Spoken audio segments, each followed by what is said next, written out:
got trouble. We got trouble. How much trouble? Too much trouble. Well, now, don't you frown. Just knuckle down and knock on wood. But we have to pass the bill so that you can find out what is in it. The law's not perfect.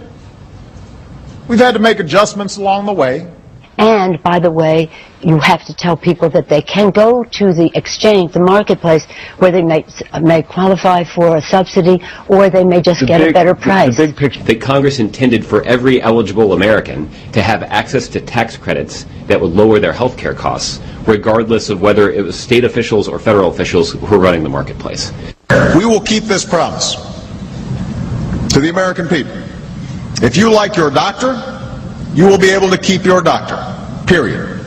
If you like your health care plan, you'll be able to keep your health care plan, period. Well, at least for now, it appears that certain people aren't going to get a subsidy under this Obamacare. Roughly about 36 states did not set up a state exchange, and this is creating all kinds of problems for Obamacare and the quote-unquote Affordable Health Care Act. You're listening to The Resistance. Forrest Wilson, welcome to the show. The lines are open, 904-222-TALK, 904-222-8255. Our website, wethepeople1787.org, not .com.org. And don't forget to leave AJ your address, and we'll send you a paperback copy of our founding documents along with Lincoln's Gettysburg Address and excerpts from George Washington's farewell address. Just leave AJ your address, and we'll get that right out to you. So we're finding out now that the Obamacare may not provide subsidies to folks in about 36 states due to the language in the law. That's why I say we should enforce the law. The law states that subsidies are provided through the state-sponsored exchanges. This provision was designed, according to architects of the law, to incentivize states to set up an exchange. In other words, to provide political pressure to the state legislatures to comply with the central planning of Obamacare. These architects reasoned that if states did not comply, it would put political pressure on the states by the residents who would not receive the subsidy. There's just one problem. The law was widely unpopular amongst many people. But the Dems believed the law would be so popular with the public that the states would be compelled to set up the exchanges. But according to President Obama's old Harvard law professor, Lawrence Tribe, he wouldn't bet the family farm on Obamacare surviving the legal challenges to an IRS rule about who is eligible for subsidies that are currently working their way through the federal courts. And he was right. The decision in one of the legal challenges to Obamacare, Halbig versus Burwell, the U.S. Court of Appeals for the D.C. Circuit, ruled that people purchasing health insurance under the Affordable Care Act are only eligible for federal tax credits if they do so through an exchange established by a state. Although the plain text of the ACA indicates that tax credits are only available to those who purchase insurance in an exchange established by the state, many critics claim that the court should have refused to enforce this language because it creates an absurd result, because it undermines the ACA's goal of expanding access to health insurance. Well, the problem is the way the actual text reads, and here it is. The monthly premiums for such month for one or more qualified health plans offered in the individual market within a state, which cover the taxpayer's spouse, or any dependent of the taxpayer, and which were enrolled in through an exchange established by the state under 1311 Section 1 of the Patient Protection and Affordable Care Act. The troubling text for Obamacare being which were enrolled in through an exchange established by the state. But only 14 states have established a state exchange. Many states relied on the federal exchange due to the unpopularity of the law and the governors and state legislatures resisting setting up a state exchange. But this is what you get when you have an out-of-control Congress drafting a bill which no Republican supported, not a single Republican voted for, and apparently not a single representative from either party read and comprehended the full impact of Obamacare. I want you to hear this clip from Ms. Pelosi one more time. But But we have to pass the bill so that you can find out what is in it. This woman's a domestic enemy. With her and Harry Reid's help, they forced a law upon the nation that many resisted. Now they say it was the intent of the Congress that the law covered those who enrolled through the federal exchange. The disaster of a website called healthcare.gov. You know, the one with the customer service number of 1-800-FU-1-CKYO. I'm not making that up. That's the letter translation of 1-800-318-2596. 1-800-FU-1-CKYO. I'm not going to say it on the air. But this is what you get from central crony planners. We have to pass the bill so that you can find out what's in it. This tyrannical law may fail as it prevents the federal exchange from providing the tax subsidy necessary to cover everyone for everything from abortion coverage to treatment for prostate cancer. In other words, a gender-neutral population. I'm offended by the concept of gender neutrality. Where? And I mean where? Is there a federal agency doing good work on behalf of the taxpayer? Is there one? Not the VA, not the IRS, not the EPA, not the Federal Energy Regulatory Commission, not the DOJ, not the Department of State. They've all got a major scandal cooking, and that's just the scandals we know about. There's waste, fraud, and abuse everywhere you look in the federal government. And the taxpayer is being abused and subverted. We're being separated from our God-given rights, and they're doing it through the Democrat Party with the help of certain Republicans.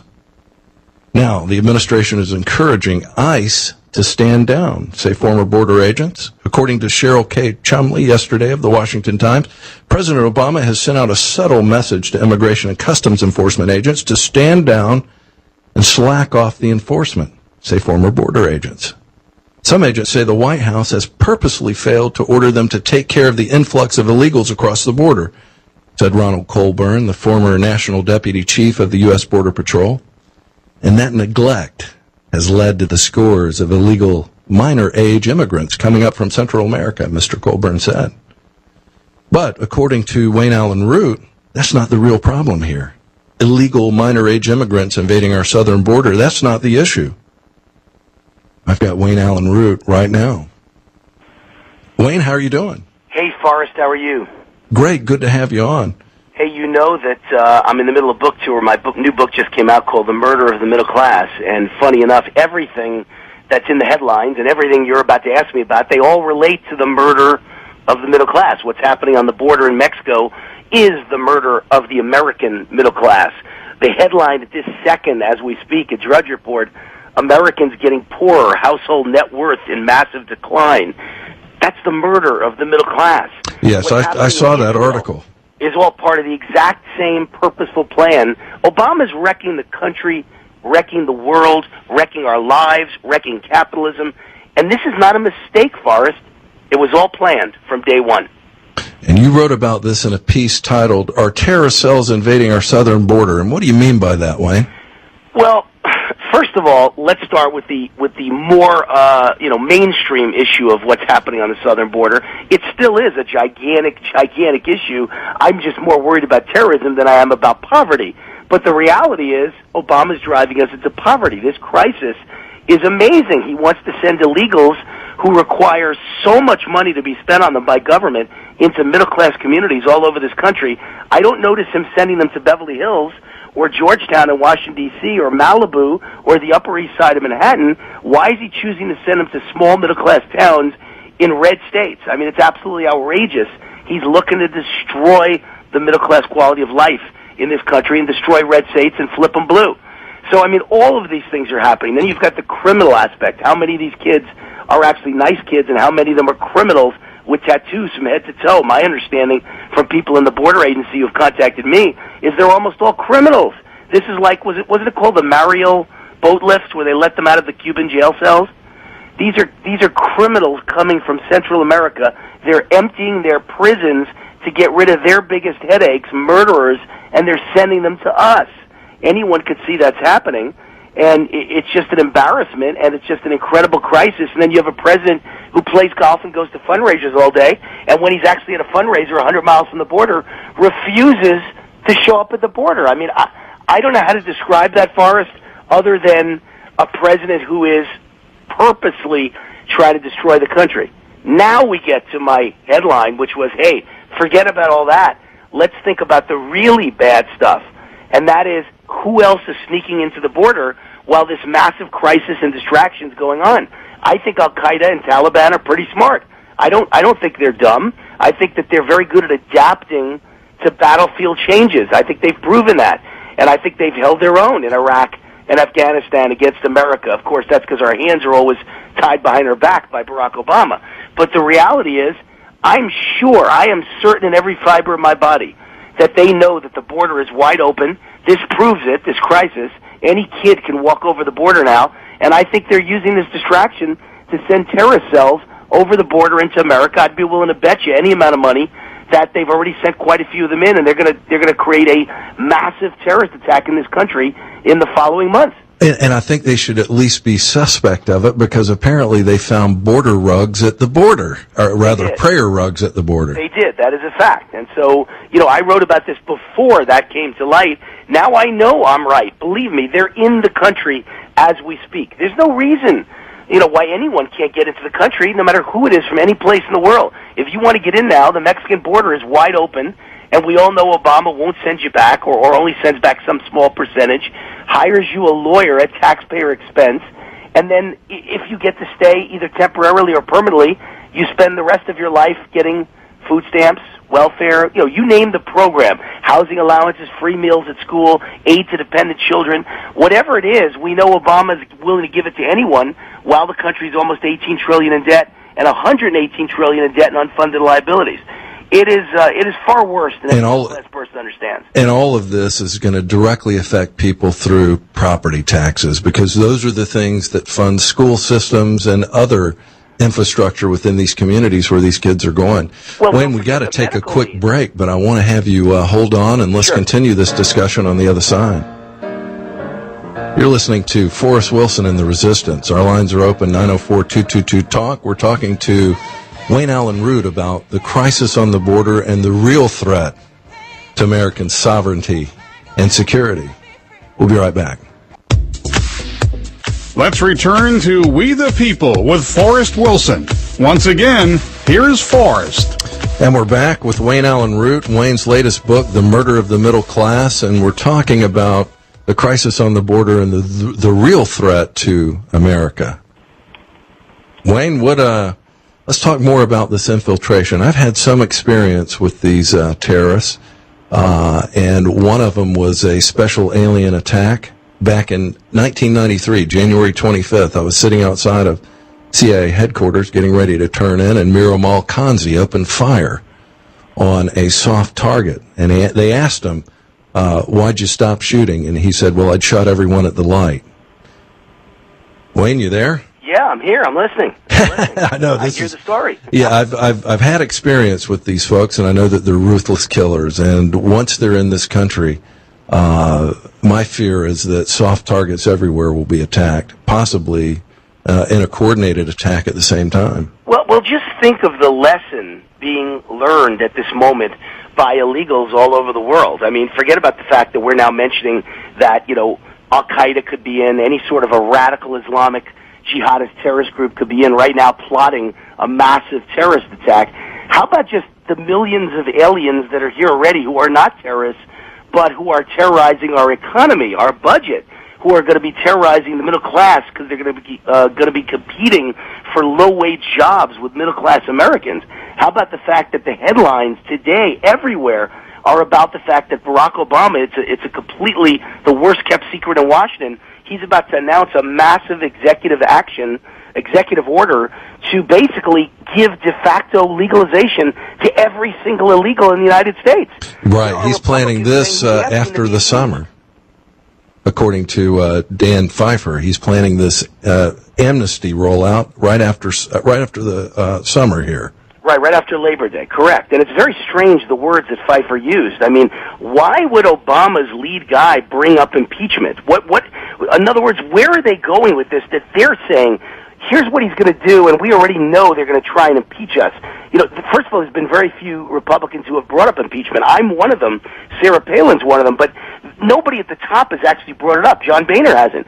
So why are the Democrats actually egging us on and forcing our hand on impeachment? Something really strange is going on here, and I think it's because they know they're about to lose a landslide in November, and so they're trying anything they can to kind of disrupt the system and cause crisis and overwhelm the country and put us into constant division. This is like the class warfare, except now let's have warfare over impeachment and let's have warfare over immigration because we have to shuffle the deck because we're about to lose by a landslide. So let's try anything to destroy America and mix people up and create such confusion and distraction. Maybe we could change the results in November. That's the only way I can see this at this point, Forrest. Yeah, and could you imagine what a terrorist attack by people who did cross over the border in the middle of all this would do? Yes. What would that would eviscerate the Democrat Party? Well, would it? I mean, it would eviscerate the Democratic Party if you could prove they came over through the border. But I wouldn't put it by the American public to be so confused and so distracted that, let's put it this way. I would have never imagined, Forrest, last 2012 in October, late October, that a hurricane coming along the East Coast would cause Mitt Romney with a slight lead to suddenly lose the election and turn the entire election around. What has a hurricane got to do with it? Well, Romney had all the momentum and all the big crowds and all the enthusiasm, and the only two polls I ever trusted ever were Zogby and Gallup, and they both had him up by 5 to 7 points.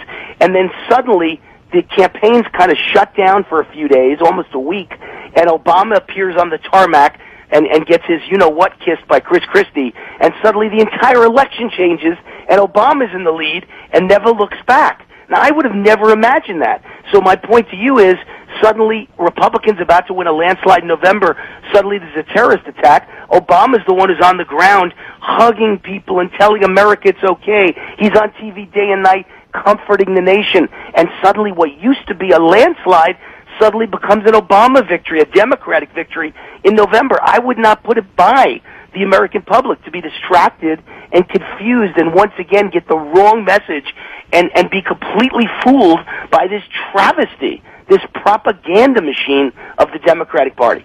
And it is a propaganda machine. I mean, I can't trust anything coming out of Washington, but what's really telling is they're really not looking at this from a national security issue, not at all.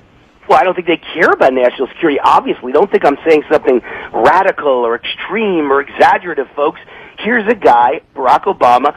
His words are the reason this crisis began in the first place, by basically offering amnesty and fighting hard for it, and then by using an executive order to basically give de facto amnesty to many of the dreamers, the kids who are here illegally, perhaps you could say through no fault of their own, but nonetheless, they're here illegally, and him saying, well, we're not going to deport you. You have a 2-year extension, and we're going to just keep you here. As soon as people in Central America heard that, they started running for the border. Well, folks, I gotta get people off this idea that all immigrants are good, and that this is no different than the 1920s when my parents and my grandparents came here from places like Germany and Russia. It's completely different. In those days, there was no welfare. When my grandparents both got here from Germany and Russia, there was no welfare and no Social Security and no Medicare. You worked or you starved to death. There was no other way. That's the American work ethic, and that's the American dream. Today, every immigrant is very well educated on the fact that when you come here, the streets aren't paved with gold as in opening a business or working hard. It's the government that hands you gold in the way of food stamps and aid to dependent children and 100 other poverty programs that illegals actually do qualify for. This is a travesty. They're coming here to steal from the taxpayers, which means their children are welcomed in while your children and my children will pay for it and lead a lower quality of life for the rest of their lives. Yes, our streets are paved with EBT cards. That's it. There you go. Funny line, but absolutely truthful. Enough to make you, one of those lines you say it's funny, but it makes you want to cry. The streets are paved with EBT cards. So are the strip clubs. So are the marijuana dealers. So are all kinds of liquor stores. EBT cards are used for things that make me sick. We should be drug testing every single welfare recipient. We should be limiting their ability. These are all things I talk about in my new book, The Murder of the Middle Class. We should be limiting the amount of welfare combined entitlements in welfare any one household can get. England, not exactly a great example, by the way, because they're a welfare state, but even they're a step smarter than the United States. In England, no one family can get more than X in welfare in a year. I believe X is about $45,000 a year, which is a lot of money. But they won't allow you to combine 80 different programs, game the system, and get $80,000 a year. In America, you can do that. How stupid are we? And here's another great idea for us, Forrest. In my book, Murder of the Middle Class, I suggest the greatest conflict of interest in America today is allowing people on any sort of welfare to vote. See, I'm not an extremist. I'll allow you to collect your welfare. If you need it, if you're in crisis and your family just lost its job, you're allowed to get welfare and unemployment and disability and food stamps. Okay, I won't stop you, but you've lost your ability to vote. As long as you're taking government handouts, you don't have the right to vote. The minute you get off them, you vote again. You don't have to pay the money back. You just, the minute you're off food stamps, you're allowed to vote again. We need to pass common sense reforms like that because there's no greater conflict of interest in the world than allowing someone who collects a government check that is not contributing to society. That person can't be allowed to vote for the politician who promises them much bigger checks and keep the checks coming at all times. That's the most incredible, heinous conflict of interest I can even imagine. It's like me having an American Express card and then allowing me to vote on the board of directors of American Express that, I only pay back 0% interest. You wouldn't allow that. It's a conflict of interest. But in America, we allow that every single day. We got to get control over our own budget, and the way to do that is we've got to cut the welfare and the entitlements dramatically. And there's a few common sense ways to do it. Those are just a few of them. Wayne, excellent suggestions. Thank you for your time today. His book is The Murder of the Middle Class, Wayne Allen Root. Go to his website, rootforamerica.com. Wayne, thanks again.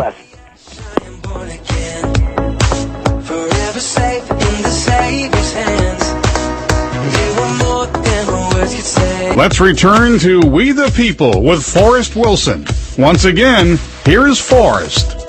And we're back. Boy, I tell you, Wayne Allen Root is dead on. The immediate impact to this immigration crisis is going to be financial.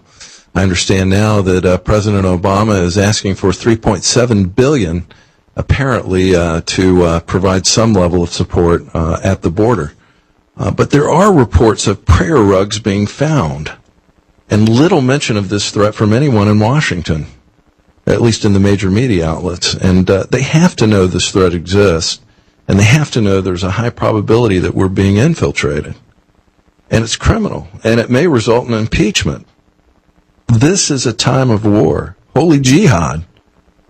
Whether the fool and his minions in the White House acknowledge it, ISIS is on the march, Libya is in chaos, Iran is threatening Israel and the West, and Russia is moving troops and weapons on the Ukraine. Our foreign policy is literally in tatters. And now, apparently there's a report outlining that ISIS has ordered all women around Iraq's northern city, Mosul, must undergo genital mutilation. I mean, this is sick. I mean, really sick. And where the hell are the feminists? Where's Pelosi and Feinstein and the president of Planned Parenthood, Cecil Richards? How about Sandra Fluck? Silence. Deafening silence. Talk about a war on women. But I guess it's only a war on women when it pertains to abortion and birth control and not genital mutilation. Trust me on this, these ISIS animals would do this to our women if they could. Well, while we wait for our next guest, I want to talk to you a little bit about what's happening on the Hill. And apparently, per Dan Pfeiffer's comments at a Christian Science Monitor breakfast regarding impeachment proceedings, if President Obama uses his pen after the summer to do some sort of immigration reform on his own without the Congress. I mean, impeachment's serious business. And the last time that we impeached a president, Bill Clinton, the problem was the Senate.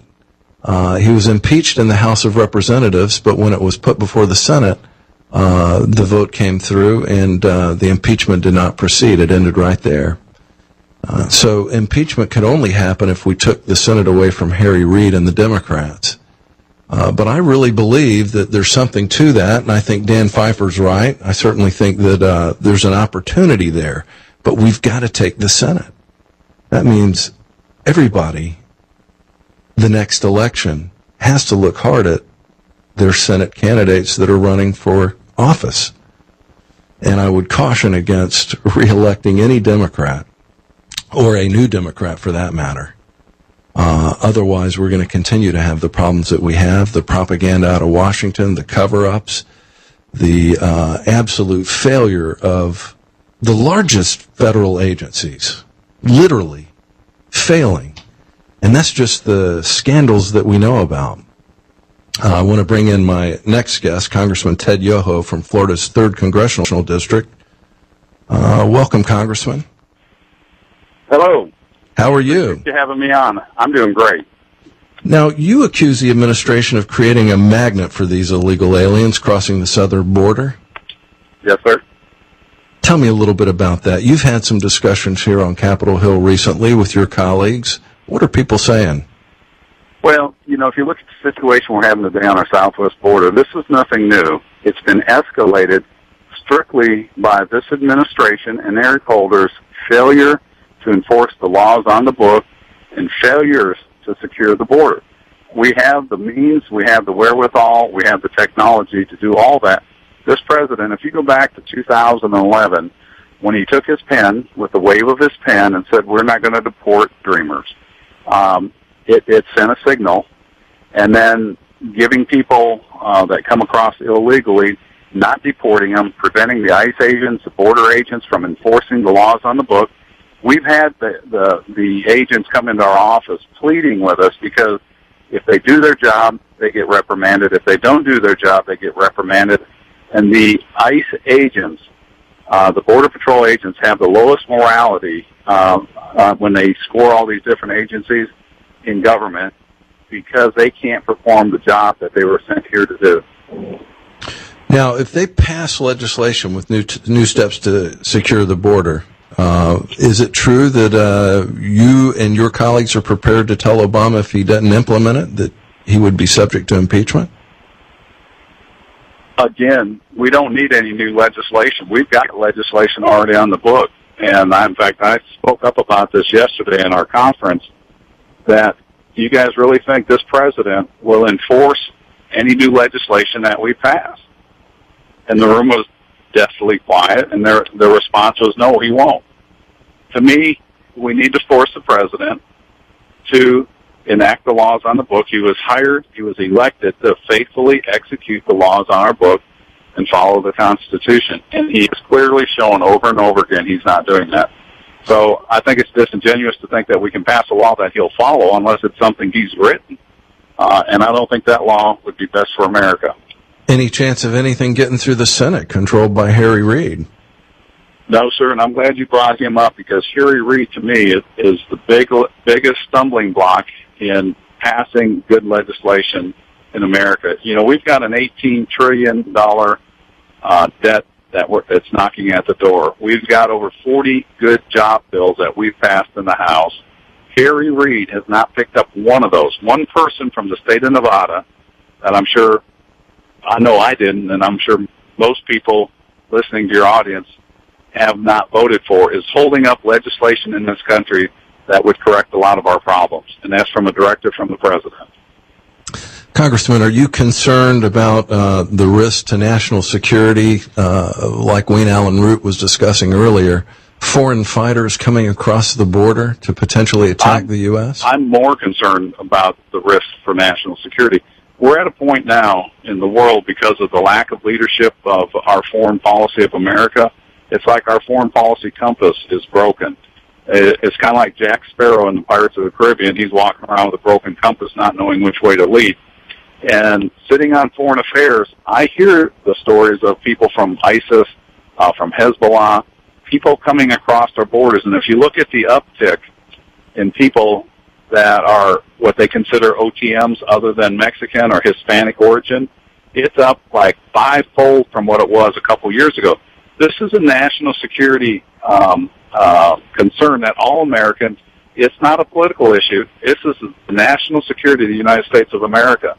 And when you have organizations like ISIS that think the man that's in charge now is the caliph, the next imam that's going to come and lead the caliphate and bring down the great Satan America, and they said, we will see you in New York, that's a real threat, and we all need to pay attention to that. Yeah, that was the words of al-Baghdadi, and apparently he said them as they released him in 2009. Why would they release a criminal terrorist like this? These are things that I don't understand.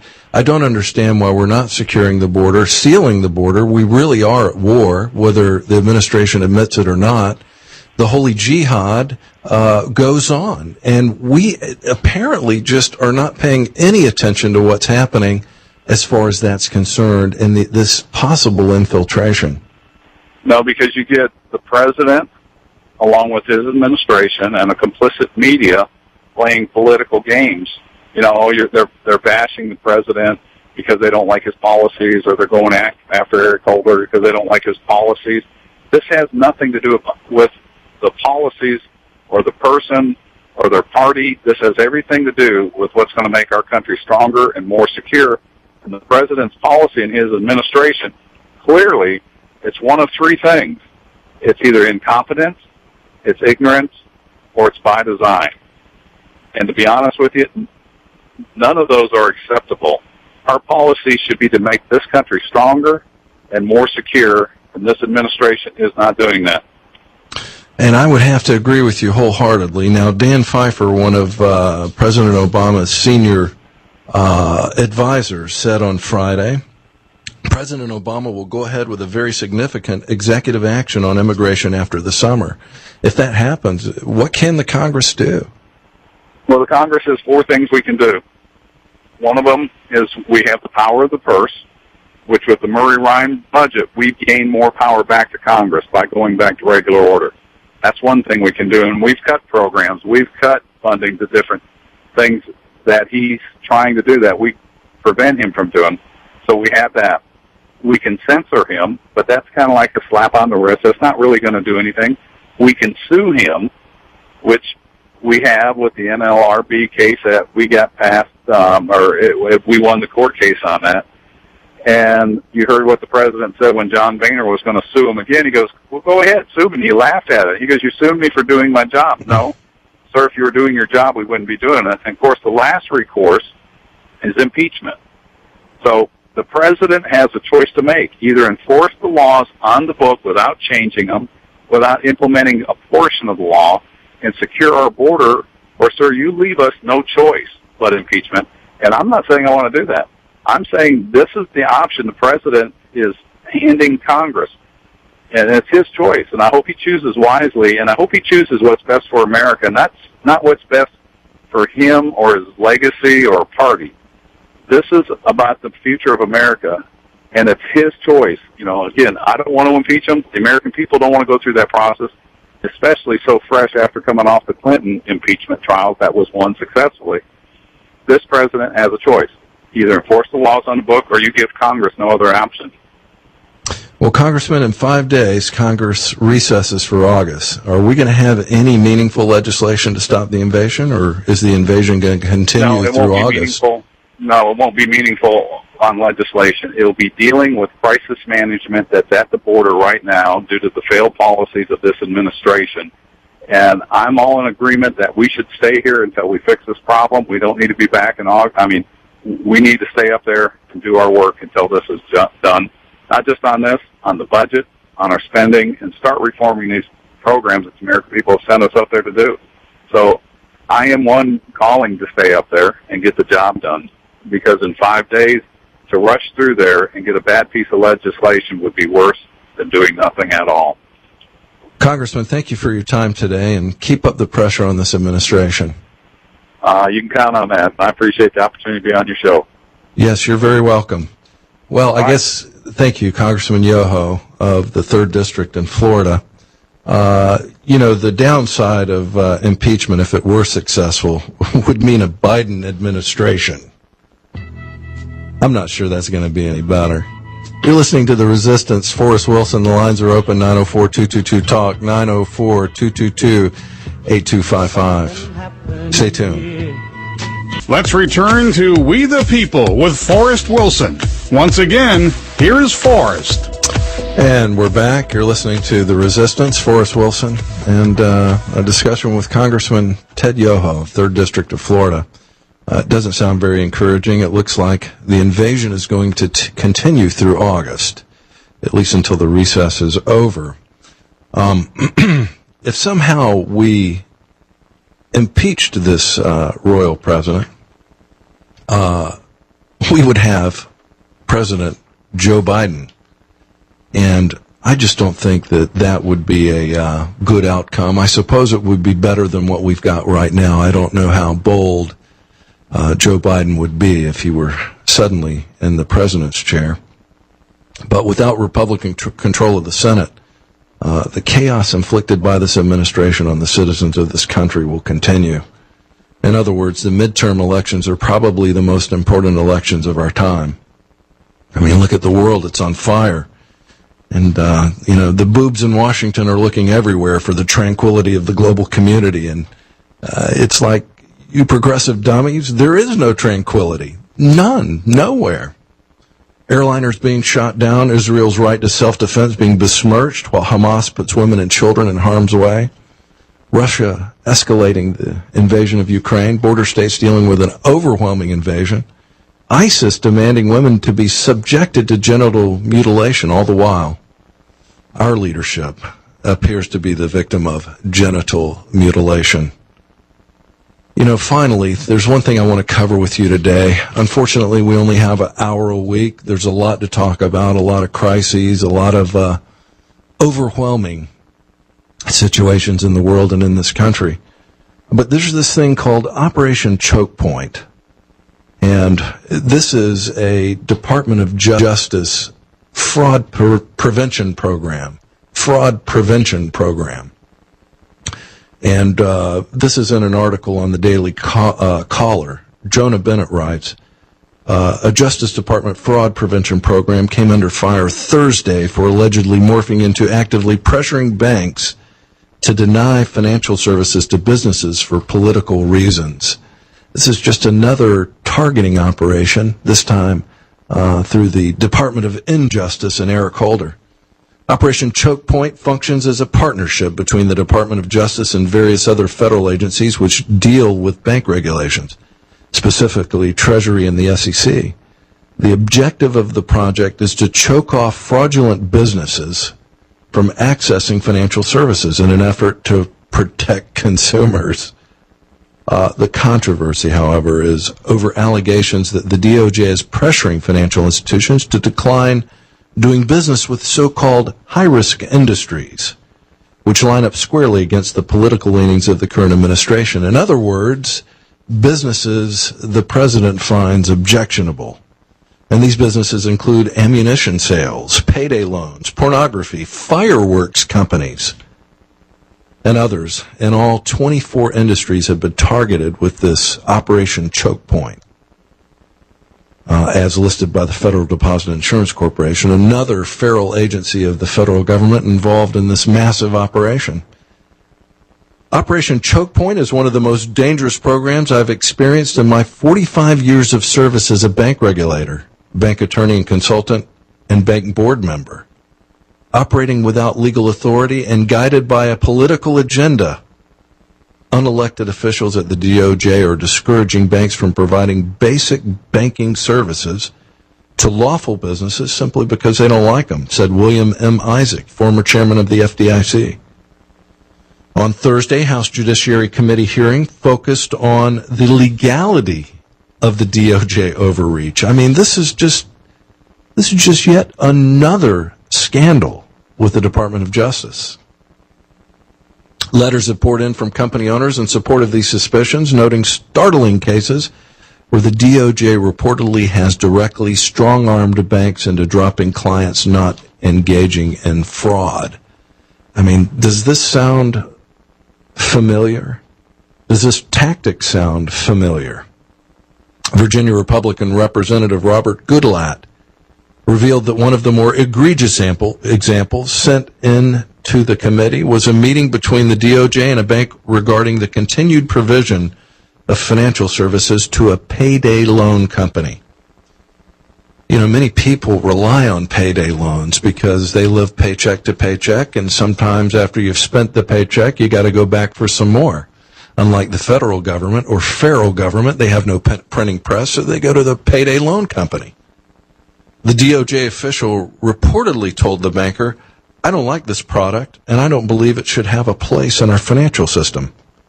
And if you don't agree, there will be an immediate, unplanned audit of your entire bank." And let me tell you about unplanned audits. I've experienced them. 4 at once, simply because I spoke out against Obamacare.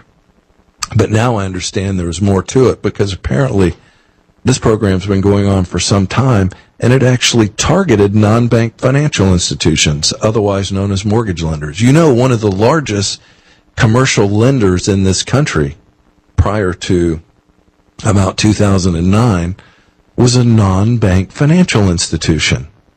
Let me repeat that. One of the largest commercial lenders. In other words, they loan money to businesses. Small businesses, many of them, I'm sure. One of those businesses was a non-bank financial institution. Non-bank financial institutions are also in the crosshair of this Operation Choke Point. I know because I was the president of one for about 10 years. And I can tell you the strong-arm tactics of the various agencies that I had to deal with. But I had no idea what was going on.